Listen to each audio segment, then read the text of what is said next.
नमस्ते दोस्तों। Classic books bye audio पिटारा में आपका स्वागत है। बेहतरीन ऑडियो बुक सुनने के लिए हमारा चैनल सब्सक्राइब करें और बेल आइकन दबाना ना भूलें ताकि आपको हर अपडेट मिलता रहे। वेलकम टू ऑडियो पिटारा। आप सुन रहे हैं टॉल्स्टॉय की कहानियां मेरी यानी कृष्ण उपाध्याय की आवाज में। प्रेम में परमेश्वर। किसी गांव में मूरत नाम का एक बनिया रहता था। सड़क पर उसकी छोटी सी दुकान थी। वहां रहते उसे बहुत काल हो चुका था, इसलिए वहां के सब निवासियों को भली भांति जानता था। वो बड़ा सदाचारी, सत्यवक्ता, व्यवहारिक और सुशील था। जो बात कहता उसे जरूर पूरा करता। कभी ढेले भर भी कम न तौलता और न घी न तेल कुछ मिलाकर नहीं बेचता। चीज अच्छी ना होती तो ग्राहक से साफ साफ कह देता, धोखा ना देता था। चौथेपन में वो भगवत भजन का प्रेमी हो गया था। उसके और बालक तो पहले ही मर चुके थे।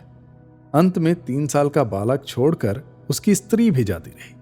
पहले तो मूरत ने सोचा इसे ननिहाल भेज दूं, पर फिर उसे उस बालक पर प्रेम हो गया।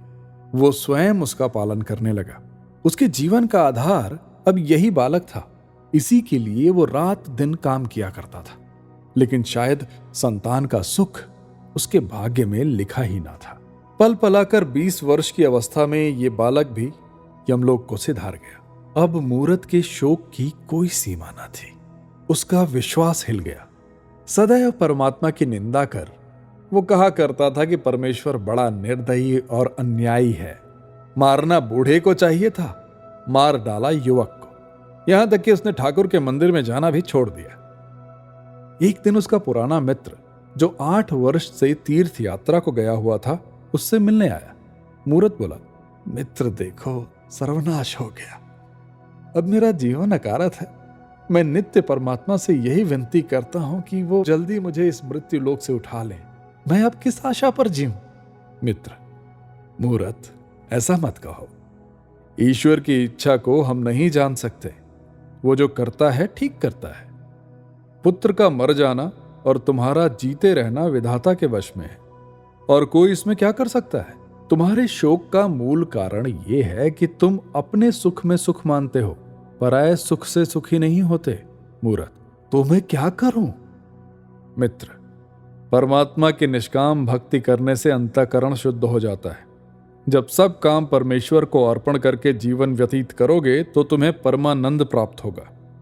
मूरत, चित्त स्थिर करने का कोई उपाय तो बताइए।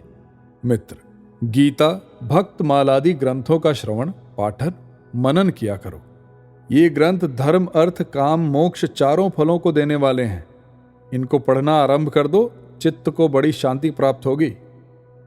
मूरत ने इन ग्रंथों को पढ़ना आरंभ किया। थोड़े ही दिनों में इन पुस्तकों से उसे इतना प्रेम हो गया कि रात को 12-12 बजे तक गीता आदि पढ़ता और उसके उपदेशों पर विचार करता था। पहले तो वो सोते समय छोटे पुत्र को स्मरण करके रोया करता था, पर अब सब भूल गया। सदा परमात्मा में तल्लीन रहकर आनंद पूर्वक अपना जीवन बिताने लगा। पहले इधर उधर बैठकर हंसी ठट्ठा भी कर लिया करता था, पर अब वो समय व्यर्थ न खोता था। या तो दुकान पर काम करता था या रामायण पढ़ता था। तात्पर्य ये कि उसका जीवन सुधर गया। एक रात रामायण पढ़ते पढ़ते उसे ये चौपाइयां मिली। एक पिता के विपुल कुमारा, होई पृथक गुणशील अचारा। कोई पंडित कोई तापस ज्ञाता, कोई धनवंत शूर कोई दाता। कोई सर्वज्ञ धर्मरत कोई, सब पर पितहि परीति सम होई। अखिल विश्व यह मम उपजाया, सब पर मोहि बराबर दाया। मूरत पुस्तक रखकर मन में विचारने लगा कि जब ईश्वर सब प्राणियों पर दया करते हैं तो क्या मुझे सभी पर दया नहीं करनी चाहिए? तत्पश्चात सुदामा और शबरी की कथा पढ़कर उसके मन में ये भाव उत्पन्न हुआ कि क्या मुझे भी भगवान के दर्शन हो सकते हैं? ये विचारते विचारते उसकी आंख लग गई। बाहर से किसी ने पुकारा, मूरत। बोला, मूरत देख, याद रख, मैं कल तुझे दर्शन दूंगा। ये सुनकर वो दुकान से बाहर निकल आया। वो कौन था? वो चकित होकर कहने लगा, ये स्वप्न है या जागृति? कुछ पता न चला। वो दुकान के भीतर जाकर सो गया। दूसरे दिन प्रातःकाल उठ पूजा पाठ कर गांव में आ भोजन बनाकर मूरत अपने काम धंधे में लग गया, परंतु उसे रात वाली बात नहीं भूलती थी। रात्रि को पाला पड़ने के कारण सड़क पर बर्फ के ढेर लग गए थे। मूरत अपनी धुन में बैठा था। इतने में बर्फ हटाने को कोई कुली आया। मूरत ने समझा कृष्णचंद्र आते हैं। आंखें खोलकर देखा कि बूढ़ा लालू बर्फ हटाने आया है।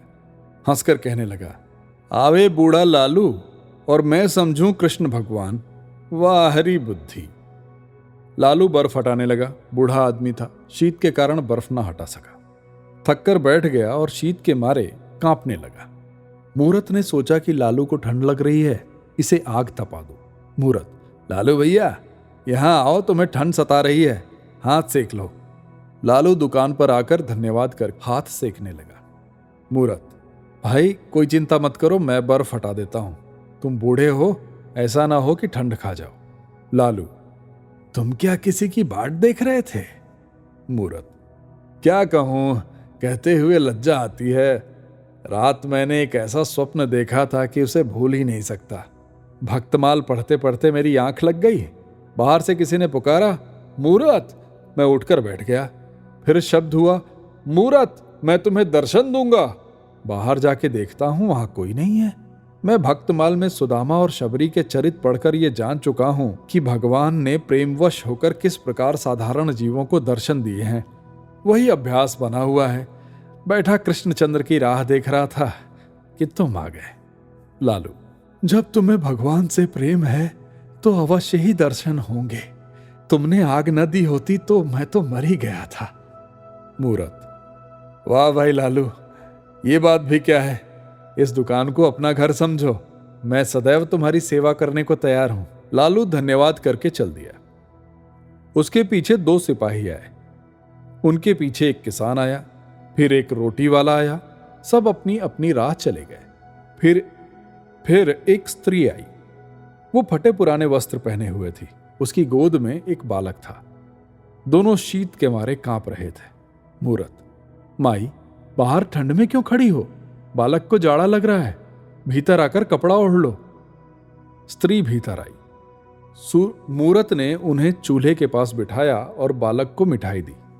मूरत, माई कौन हो तुम? स्त्री, मैं एक सिपाही की स्त्री हूं। 8 महीने से न जाने कर्मचारियों ने मेरे पति को कहां भेज दिया है, कुछ पता नहीं लगता। गर्भवती होने पर मैं एक जगह रसोई का काम करने पर नौकर थी। जो ही ये बालक उत्पन्न हुआ, उन्होंने इस भय से कि 2 जीवों को अन्न देना पड़ेगा मुझे निकाल दिया। 3 महीने से मारी मारी फिरती हूं, कोई टहलनी नहीं रखता। जो कुछ पास था सब बेचकर खा गई। इधर साहूकारिन के पास जाती हूं, शायद नौकर रख ले। मूरत, तुम्हारे पास कोई ऊनी वस्त्र नहीं है? स्त्री, वस्त्र कहां से हो, छदाम भी तो पास नहीं। मूरत, ये लो लोई, इसे ओढ़ लो। स्त्री, भगवान तुम्हारा भला करे, तुमने बड़ी दया की। बालक तो शीत के मारे मरा जाता था। मूरत, मैंने दया कुछ नहीं की, श्री कृष्णचंद्र की इच्छा ही ऐसी है। फिर मूरत ने स्त्री को रात वाला स्वप्न सुनाया। स्त्री, क्या अचरज है? दर्शन होना कोई असंभव तो नहीं? स्त्री के चले जाने पर सेब बेचने वाली आई। उसके सिर पर सेबों की टोकरी थी और पीठ पर अनाज की गठरी। टोकरी धरती पर रख खंभे का सहारा ले वो विश्राम करने लगी कि एक बालक टोकरी में से सेब उठाकर भागा। सेब वाली ने दौड़कर उसे पकड़ लिया और सिर के बाल खींचकर मारने लगी। बालक बोला, मैंने सेब नहीं उठाया। मूरत ने उठकर बालक को छुड़ा लिया। मूरत, माई क्षमा कर, बालक है। सेब वाली, ये बालक बड़ा उत्पाती है, मैं इसे दंड दिए बिना कभी नहीं छोड़ूंगी। मूरत, माई जाने दे, दया कर, मैं इसे समझा दूंगा, वो ऐसा फिर कभी नहीं करेगा। बुढ़िया ने बालक को छोड़ दिया। वो भागना चाहता था कि सूरत ने उसे रोका और कहा, बुढ़िया से अपना अपराध क्षमा कराओ और प्रतिज्ञा करो कि चोरी नहीं करोगे। मैंने आप तुम्हें सेब उठाते देखा है, तुमने ये झूठ क्यों कहा? बालक ने रोकर बुढ़िया से अपना अपराध क्षमा कराया और प्रतिज्ञा की कि फिर कभी झूठ नहीं बोलूंगा। इस पर मूरत ने उसे एक सेब मोल दे दिया। बुढ़िया, वाह वाह, क्या कहना है, इस प्रकार तो तुम गांव के समस्त बालकों का सत्यानाश कर डालोगे। ये अच्छी शिक्षा है, इस तरह तो सब लड़के शेर हो जाएंगे। मूरत, माई क्या कहती हो? बदला और दंड देना तो मनुष्यों का स्वभाव है, परमात्मा का नहीं। वो दयालु है। यदि इस बालक को एक सेब चुराने का कठिन दंड मिलना उचित है, तो हमको हमारे अनंत पापों का क्या दंड मिलना चाहिए? माई सुनो, मैं तुम्हें एक कहानी सुनाता हूं। एक कर्मचारी पर राजा के 10,000 रुपए आते थे। उसके बहुत विनय करने पर राजा ने वो ऋण छोड़ दिया। उस कर्मचारी की भी अपनी सेवकों से 100-100 रुपए पावने थे। वो उन्हें बड़ा कष्ट देने लगा। उन्होंने बहुतेरा कहा कि हमारे पास पैसा नहीं, ऋण कहां से चुकावें। कर्मचारी ने एक न सुनी। वे सब राजा के पास जाकर फरियादी हुए। राजा ने उसी कर्मचारी को कठिन दंड दिया। तात्पर्य यह है कि हम जीवों पर दया नहीं करेंगे तो परमात्मा भी हम पर दया नहीं करेगा। बुढ़िया, ये सत्य है, परंतु ऐसे बर्ताव से बालक बिगड़ जाते हैं। मूरत, कदापि नहीं, बिगड़ते नहीं वरन सुधरते हैं। बुढ़िया टोकरा उठाकर चलने लगी कि उसी बालक ने आकर विनय की कि माई, ये टोकरा तुम्हारे घर तक मैं पहुंचा आता हूं। रात्रि होने पर मूरत भोजन करने के बाद गीता पाठ कर रहा था कि उसकी आंख झपकी और उसने ये दृश्य देखा। मूरत, मूरत, मूरत, कौन हो? मैं लालू। इतना कहकर लालू हंसता हुआ चला गया। फिर आवाज आई, मैं हूं। मूरत देखता है कि दिन वाली स्त्री लाई ओढ़ बालक को गोद में लिए सम्मुख आकर खड़ी हुई, हंसी और लोप हो गई। फिर शब्द सुनाई दिया, मैं हूं। देखा कि सेब बेचने वाली और बालक हंसते हंसते सामने आए और अंतर्ध्यान हो गए। मूरत उठकर बैठ गया। उसे विश्वास हो गया कि कृष्णचंद्र के दर्शन हो गए, क्योंकि प्राणी मात्र पर दया करना ही परमात्मा का दर्शन करना है। अभी तक आप सुन रहे थे टॉल्स्टॉय की कहानियां। ऐसी और कहानियां और ऑडियो बुक्स फ्री में सुनने के लिए डाउनलोड कीजिए ऑडियो पिटारा का ऑफिशियल ऐप। दोस्तों, आपको ये कहानी कैसी लगी हमें ज़रूर बताइएगा। लाइक और कमेंट कीजिए और अपने दोस्तों के साथ ये कहानी ज़रूर शेयर कीजिए। Thank you so much. Audio पिटारा सुनना जरूरी है।